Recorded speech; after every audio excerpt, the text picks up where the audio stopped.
I'm searing on all sides. Let me try and take the lid off so you can see. Oh, there we go. That flatten the oil at me. It's a little tricky, but all sides, even the top, I'm gonna stand back a little bit. You can see it's spitting all over the place because this sears in, it sears, but it seals in the juices, and then we'll bake it. This is a pork loin. Let's put a little more on that side. And let me show you how much it was. It was only $2.99 a pound, and it's $5.34. This will definitely go a long way. We won't even eat a quarter of this. And then it could be good for other things later, or I can share. But it is the lemon garlic one, which are flavor profiles that we really like. I'll probably make some orzo and keep with fresh parsley and some lemon in that, and garlic, of course. So there we have it. And then I have beans and I have shallot for the green beans, which I love.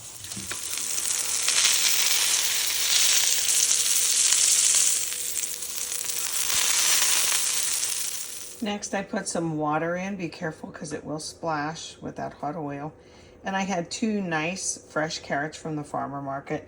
And I made a little raft so he can sit up there and he won't be in the juices the whole time.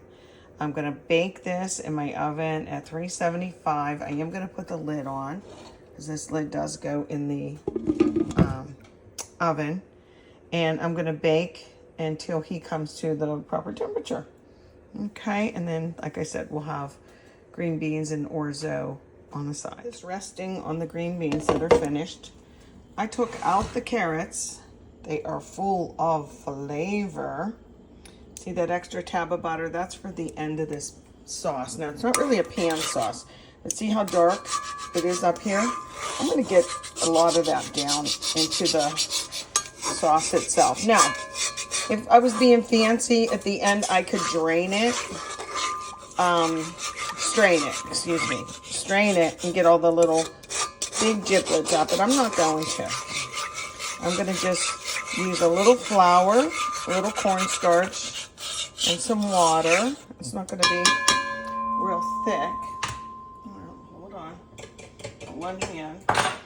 And I'm going to pour this in a little at a time. This is going to go over the meat, and because I totally changed my mind, maybe I will strain it. A lot of this came out, but it's good flavor. But I changed my mind on the orzo because I looked at my potatoes and they were nice potatoes and I don't want them to go bad. So I'm going to make a couple baked potatoes, and then this sauce, it's not a pan sauce, Shirley, it's just a gravy. We'll go over, let me turn it up, get it boiling. And then when I think it's thick enough, I'll put that tab of butter in. The tab of butter makes it like silky smoothie and just gives it a little bump of flavor there. But yeah, so this is just going to be for the meat. But I'm letting that rest. It came to temperature. In fact, it was over the 160. See how this is getting thick already? Yeah. And then as soon as it does, there we go. It's getting darker too. Nice. Okay, let me throw my tub of butter in. And I gotta turn the heat down. I try and do things fast for you guys, but sometimes it doesn't work so good. This will make it silky and more delicious. And I'm gonna turn this off now. And maybe I'll set the meat back in it.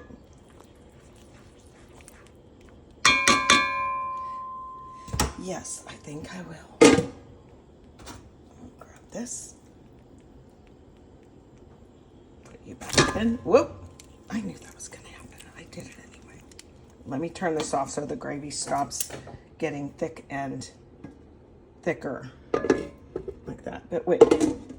Just a minute. I want to do something. I'm grabbing a spoon so you can see how it's going to look.